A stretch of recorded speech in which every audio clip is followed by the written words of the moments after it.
Hi friends, ಎಲ್ರಿಗೂ ನಮಸ್ಕಾರ. Mamata DVG ಚಾನಲ್ಗೆ ಸ್ವಾಗತ.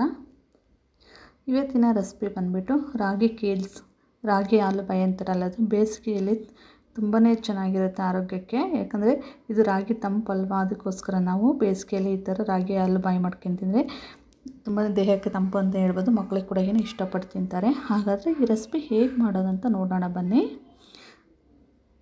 ಮೊದಲಿಗೆ ನಾನಿಲ್ಲಿ ಒಂದು ಲೋಟನ ರಾಗಿ ತೊಗೊಂಡಿದ್ದೀನಿ.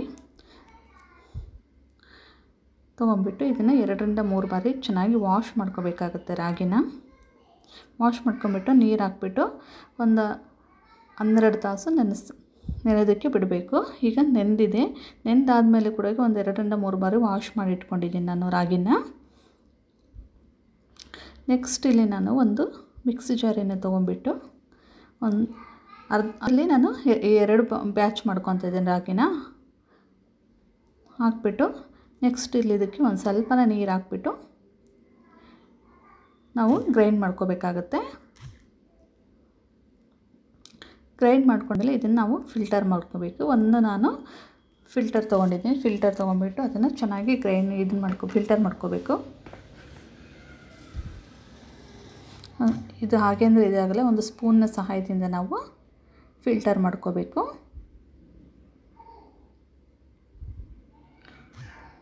ಯಾರೆಲ್ಲ ನನ್ನ ಚಾನಲ್ ನೋಡ್ತಿದ್ದೀರಾ, ಪ್ಲೀಸ್ ಲೈಕ್ ಮಾಡಿ, ಕಮೆಂಟ್ ಮಾಡಿ, ಮತ್ತು ಈ ರೆಸಿಪಿ ಇಷ್ಟ ಆಗಿದರೆ ಸಬ್ಸ್ಕ್ರೈಬ್ ಮಾಡ್ಕೊಳ್ಳಿ. ನೀವು ಒಂದ್ಸರಿ ಮಾಡಿ ಟ್ರೈ ಮಾಡಿ ಹೇಗೆ ಬಂದಿದೆ ಅಂತ ಹೇಳಿ ಕಮೆಂಟ್ ಬಾಕ್ಸಲ್ಲಿ ನನಗೆ ತಿಳಿಸಿ. ಈ ಥರ ಎಲ್ಲ ನಾವು ಫಿಲ್ಟರ್ ಮಾಡ್ಕೋಬೇಕು. ಚೆನ್ನಾಗೆಲ್ಲನ ಸ್ಪೂನ್ನ ಸಹಾಯದಿಂದ ನಾವು ಪ್ರೆಸ್ ಮಾಡಿನೇ ಇದನ್ನು ಮಾಡ್ಕೋಬೇಕಾಗುತ್ತೆ.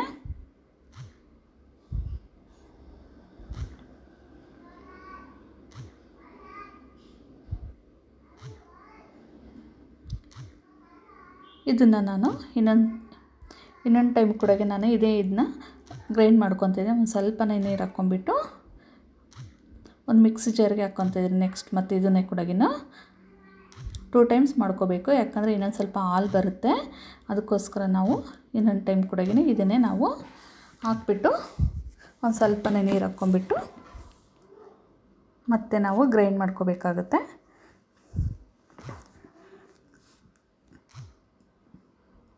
ಜಾಸ್ತಿ ನೀರು ಹಾಕ್ಕೊಳಕ್ಕೆ ಹೋಗ್ಬಾರ್ದು. ಜಾಸ್ತಿ ನೀರು ಹಾಕ್ಕೊಂಡು ಮಾಡಿಕೊಂಡ್ರೆ ನಮಗೇನಾಗುತ್ತಪ್ಪ ಅಂದರೆ ರಾಗಿ ಕಿಲ್ಸ್ ಮಾಡಬೇಕಾದ್ರೆ ತುಂಬ ಟೈಮ್ ತೊಗೊಂಡ್ಬಿಡುತ್ತೆ. ಅದಕ್ಕೆ ಒಂದು ಸ್ವಲ್ಪನೇ ನೀರು ಹಾಕ್ಕೊಂಬಿಟ್ಟು ಚೆನ್ನಾಗಿ ಇದನ್ನು ಮಾಡ್ಕೋಬೇಕಾಗುತ್ತೆ. ಇದನ್ನು ಕೂಡ ನಾವು ಚೆನ್ನಾಗಿ ಫಿಲ್ಟರ್ ಮಾಡ್ಕೋಬೇಕು.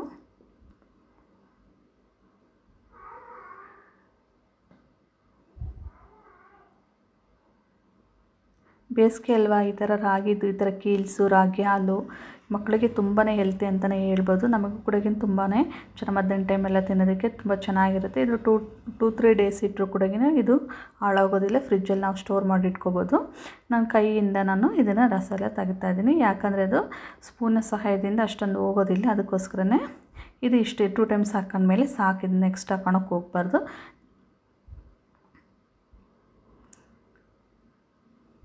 ನೆಕ್ಸ್ಟ್ ನಾನು ಇನ್ನೊಂದು ಸ್ವಲ್ಪ ರಾಗಿ ಇತ್ತಲ್ವ, ಅದನ್ನು ಕೂಡ ಇದೇ ಥರ ರಿಪೀಟ್ ನಾವು ಪ್ರೋಸೆಸ್ ಮಾಡ್ಕೋಬೇಕಾಗುತ್ತೆ. ಇದನ್ನು ಕೂಡ ಒಂದು ಸ್ವಲ್ಪನೇ ನೀರು ಹಾಕ್ಕೊಂಬಿಟ್ಟು ಚೆನ್ನಾಗಿ ಗ್ರೈಂಡ್ ಮಾಡಿಕೊಂಡು ಫಿಲ್ಟರ್ ಮಾಡ್ಕೋಬೇಕು.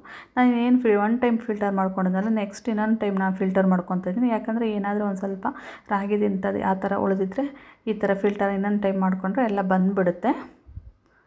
ನೋಡಿ, ಇಲ್ಲಿ ನನಗೆ ಈಗ ಈ ಥರ ಫಿಲ್ಟರ್ ಮಾಡ್ಕೊಂಡು ನೋಡಿ ನೆಕ್ಸ್ಟ್ ಲಾಸ್ಟಿಗೆ ಈ ಥರ ಬಂದಿದೆ. ಅದಕ್ಕೋಸ್ಕರ ನಾವು 2 ಟೈಮ್ಸ್ ನಾವು ಫಿಲ್ಟರ್ ಮಾಡ್ಕೋಬೇಕಾಗುತ್ತೆ. ಈಗ ನೆಕ್ಸ್ಟ್ ನಾನು ಯಾವ ಪ್ರಮಾಣದಲ್ಲಿ ರಾಗಿ ತೊಗೊಂಡಿದ್ದೀನೋ ಅದೇ ಪ್ರಮಾಣದಲ್ಲಿ ನಾನು ಬೆಲ್ಲನ ತೊಗೊಂಡಿದ್ದೀನಿ. ಬೆಲ್ಲ ತೊಗೊಂಬಿಟ್ಟು ಅದಕ್ಕೆ ಒಂದು 1/4 ಲೋಟದಷ್ಟು ನೀರು ಹಾಕ್ಕೊಂಬಿಟ್ಟು, ಜಾಸ್ತಿ ನೀರು ಹಾಕ್ಕೊಳಕ್ಕೆ ಹೋಗ್ಬಾರ್ದು. ಇದು ಪೂರ್ತಿ ಬೆಲ್ಲ ಕರಗೋವರೆಗೂ ನಾವು ಇದನ್ನು ಕರಗಿಸ್ಕೋಬೇಕಾಗುತ್ತೆ. ಪಾನಕ ಏನು ಹಿಡ್ಕೊಳಕ್ಕೆ ಹೋಗ್ಬಾರ್ದು, ಜಸ್ಟ್ ಬೆಲ್ಲ ಕರಗಿಸಂದ್ರೆ ಸಾಕಾಗುತ್ತೆ. ಇದಕ್ಕೆ ಕೂಡ ನಾವು ಜಾಸ್ತಿ ನೀರು ಹಾಕ್ಕೊಳಕ್ಕೆ ಹೋಗ್ಬಾರ್ದು. ಒಂದು ಸ್ವಲ್ಪನೇ ನೀರು ಹಾಕ್ಕೊಂಡು ನಾವು ಬೆಲ್ಲ ಕರಗಿಸ್ಕೋಬೇಕಾಗುತ್ತೆ. ಪೂರ್ತಿ ಬೆಲ್ಲ ಕರಗಬೇಕು. ಈಗ ನೋಡಿ, ಇದು ಬೆಲ್ಲ ಕರಗಿದೆ. ನೆಕ್ಸ್ಟ್ ಇಲ್ಲಿ ನಾನು ಯಾವುದರಲ್ಲಿ ರಾಗಿ ಕೀಲ್ಸ್ ಮಾಡ್ತೀವಿ ಅದೇ ಪಾತ್ರೆಯಲ್ಲಿ ನಾವು ಇದನ್ನು ಬೆಲ್ಲದನ್ನ ಸೋಸ್ಕೋಬೇಕಾಗುತ್ತೆ. ನಾನು ಇಲ್ಲಿ ಕಡಾಯದಲ್ಲಿ ಮಾಡ್ತಾಯಿದ್ದೀನಿ. ಕಡಾಯದಲ್ಲಿ ಮಾಡೋದಕ್ಕಿಂತ ಪಾತ್ರೆಯಲ್ಲಿ ಮಾಡಿದರೆ ಚೆನ್ನಾಗಿರುತ್ತೆ. ಯಾಕಂದರೆ ಇದು ಸಿಡಿಯೋದು ಜಾಸ್ತಿ, ಅದಕ್ಕೋಸ್ಕರ ನಾವು ತೋರಿಸೋಕ್ಕೋಸ್ಕರ ನಾನು ಕಡಾಯದಲ್ಲಿ ಮಾಡಿದ್ದೀನಿ. ನೀವು ಬೇಕಿದ್ದರೆ ಪಾತ್ರೆಯಲ್ಲಿ ಕೂಡ ಮಾಡ್ಕೋಬೋದು. ಈಗ ನೋಡಿ, ಇಲ್ಲಿ ಸೋಸ್ಕೊಂಡಿದ್ದೀನಿ. ಕಡ್ಡಿ ಕಸೂರಿ ಏನಾರು ಇದ್ದರೆ ಬಂದುಬಿಡುತ್ತೆ ಈ ಥರ ಫಿಲ್ಟರ್ ಮಾಡಿಕೊಂಡ್ರೆ. ನೋಡಿ, ಈ ಥರ ಇರುತ್ತೆ.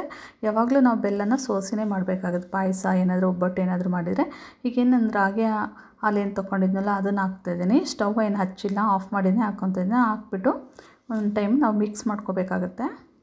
ಒಂದು ಟೈಮ್ ಮಿಕ್ಸ್ ಆದಮೇಲೆ ನಾವು ಮೀಡಿಯಮ್ ಫ್ಲೇಮಲ್ಲಿ ಇಟ್ಕೊಂಡ್ಬಿಟ್ಟು ಇದನ್ನು ರಾಗಿ ಕಿಲ್ಸ್ ಮಾಡ್ಕೋಬೇಕು. ಇಲ್ಲಾಂದರೆ ಬೇಗನೆ ಸೀದೋಗ್ಬಿಟ್ಟು ತಳ ಹಿಡಿದು ಬಿಡುತ್ತೆ. ಈ ಕಂಟಿನ್ಯೂಸ್ ಆಗಿ ನಾವು ಈ ಥರನೇ ಒಂದು ಸ್ವಲ್ಪನ ಬಿಡಬಾರ್ದು, ಇಲ್ಲಾಂದರೆ ಸೀದೋಗ್ಬಿಡುತ್ತೆ. ಈ ಥರ ಗುರಡ್ತಾನೆ ಇರಬೇಕಾಗುತ್ತೆ. ನೋಡಿಲ್ಲಿ ಇದೊಂದು 20 ನಿಮಿಷ ಟೈಮ್ ತೊಗೊಂಡಿದ್ದು ಮಾಡಬೇಕಂದ್ರೆ ಒಂದು ಸ್ವಲ್ಪ ಪೇಷನ್ಸಿಂದಲೇ ಮಾಡಬೇಕು. ಈಗ ನೋಡಿಲ್ಲಿ ಈ ಥರ ಆಗಿದೆ. ಇನ್ನೊಂದು ಸ್ವಲ್ಪ ಚೆನ್ನಾಗಿ ಬೇಯಿಸ್ಕೋಬೇಕಿದ್ದಾನೆ. ಯಾವಾಗಲೂ ಯಾರೆಲ್ಲ ನನ್ನ ಚಾನಲ್ ನೋಡ್ತೀರಾ ಪ್ಲೀಸ್ ಲೈಕ್ ಮಾಡಿ, ಕಮೆಂಟ್ ಮಾಡಿ. ಈ ರೆಸಿಪಿ ಇಷ್ಟ ಆಗಿದ್ರೆ ಸಬ್ಸ್ಕ್ರೈಬ್ ಮಾಡ್ಕೊಳ್ಳಿ. ಹೊಸಬ್ರು ಯಾರು ನೋಡ್ತೀರಾ ಪಕ್ಕದಲ್ಲಿರ್ತಕ್ಕಂಥ ಬೆಲ್ಲೈಕನನ್ನು ಕ್ಲಿಕ್ ಮಾಡಿ. ನಿಮ್ಗೆ ಯಾವುದೇ ನಾನು ವೀಡಿಯೋ ಹಾಕಿದ್ರೆ ನೋಟಿಫಿಕೇಷನ್ ಬರುತ್ತೆ.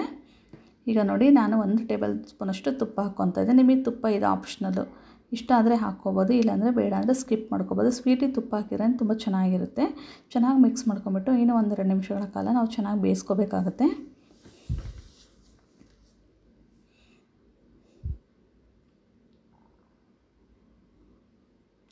ನೆಕ್ಸ್ಟ್ ಇಲ್ಲಿ ನಾನು ಒಂದು ತಟ್ಟೆ ತೊಗೊಂಬಿಟ್ಟು ಅದಕ್ಕೆ ನಾನು ಒಂದು ಸ್ವಲ್ಪ ತುಪ್ಪನ ಹಚ್ಕೊಂಡಿದ್ದೀನಿ. ಯಾಕಂದರೆ ಇದು ರಾಗಿ ಕಿಲ್ಸ್ ಹಾಕಬೇಕಲ್ವ, ಅದಕ್ಕೆ ತುಪ್ಪ ಹಚ್ಕೊಂಡು ನೀವು ಎಣ್ಣೆ ಬೇಕಂದ್ರೆ ಹಚ್ಕೋಬೋದು. ಸ್ವೀಟಿಗೆ ತುಪ್ಪ ಹಚ್ಕೊಂಡ್ರೆ ತುಂಬ ಚೆನ್ನಾಗಿರುತ್ತೆ. ನೆಕ್ಸ್ಟ್ ಇಲ್ಲಿ ಇದು ಆಗಿದೆ ನೋಡಿ. ಆಗಿದೆ ಅಂತ ಯಾವ ಥರ ಚೆಕ್ ಮಾಡ್ಕೋಬೇಕಪ್ಪ ಅಂದರೆ ನಾವು ಒಂದು ಪ್ಲೇಟಲ್ಲಿ ನೀರು ಹಾಕ್ಕೊಂಬಿಟ್ಟು ಅದನ್ನು ಒಂದು ಸ್ವಲ್ಪ ಹಾಕಿದರೆ ತಳ ಹಿಡಿಬಾರ್ದು ಅದು, ಹಾಗಾದರೆ ಇದು ಪರ್ಫೆಕ್ಟ್ ಆಗಿದೆ ಅಂತ ಅರ್ಥ. ಈಗ ಇದು ರೆಡಿಯಾಗಿದೆ. ಈ ಟೈಮಲ್ಲಿ ನಾನು 1 ಟೇಬಲ್ ಸ್ಪೂನಷ್ಟು ಏಲಕ್ಕಿ ಪುಡಿ ಹಾಕ್ತಾಯಿದ್ದೀನಿ. 1/2 ಟೇಬಲ್ ಸ್ಪೂನಷ್ಟು ಶುಂಠಿ ಪುಡಿ ಹಾಕ್ತಾಯಿದ್ದೀನಿ. ಡ್ರೈ ಜಿಂಜರ್ ಅಂತಾರಲ್ಲ ಅದನ್ನು ಹಾಕ್ಬಿಟ್ಟು ಚೆನ್ನಾಗಿ ಮಿಕ್ಸ್ ಮಾಡ್ಕೊತಾ ಇದ್ದೀನಿ.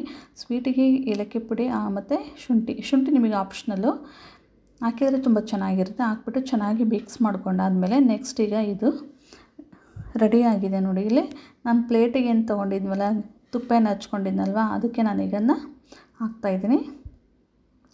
ಇದನ್ನು ಹಾಕಿಬಿಟ್ಟು ಕಂಪ್ಲೀಟ್ ಇದು ಕೂಲಾಗೋವರೆಗೂ ಬಿಡಬೇಕಾಗುತ್ತೆ. ಹಾಕಿಬಿಟ್ಟು ಕಂಪ್ಲೀಟ್ ಕೂಲಾಗೋವರೆಗೂ ಬಿಟ್ಟು ನೋಡಿ ಈಗ ಕಂಪ್ಲೀಟ್ ತಣ್ಣಗಾಗಿದೆ. ನಿಮಗೆ ಯಾವ ಮತ್ತು ನಾನು ಏಲಕ್ಕಿ ಮತ್ತು ಕೊಬ್ಬರಿ ಮತ್ತು ಕಸಕಸಿ ಹಾಕ್ಕೊಂಡಿದ್ದೀನಿ. ನಿಮಗಿದು ಇಷ್ಟ ಇದ್ದರೆ ಹಾಕ್ಕೋಬೋದು, ಇಲ್ಲ ಸ್ಕಿಪ್ ಮಾಡ್ಕೋಬೋದು. ನಿಮಗೆ ಯಾವ ಸೈಜ್ ಬೇಕೋ ಆ ಸೈಜ್ಗೆ ಕಟ್ ಮಾಡ್ಕೋಬೋದು. ನೋಡಿಲಿ ಈ ಥರ ಕಟ್ ಮಾಡಿದ್ದೀನಿ. ನೋಡಿಲಿ ಈ ಥರ ಬಂದಿದೆ ಇದು. ಈಗ ರೆಡಿಯಾಗಿದೆ. ನಾವು ತುಪ್ಪದ ಜೊತೆಗೆ ಸರ್ವ್ ಮಾಡ್ಕೋಬೋದು. ತುಂಬಾ ಟೇಸ್ಟಿಯಾಗಿರುತ್ತೆ. ಬೇಸಿಗೆ ಕಾಲದಲ್ಲಿದು 2 ದಿನ 3 ದಿನ ಇಟ್ಕೊಂಡು ತಿಂದ್ರೂ ಏನು ಇದು ಹಾಳಾಗೋದಿಲ್ಲ ಇದು. Thank you for watching.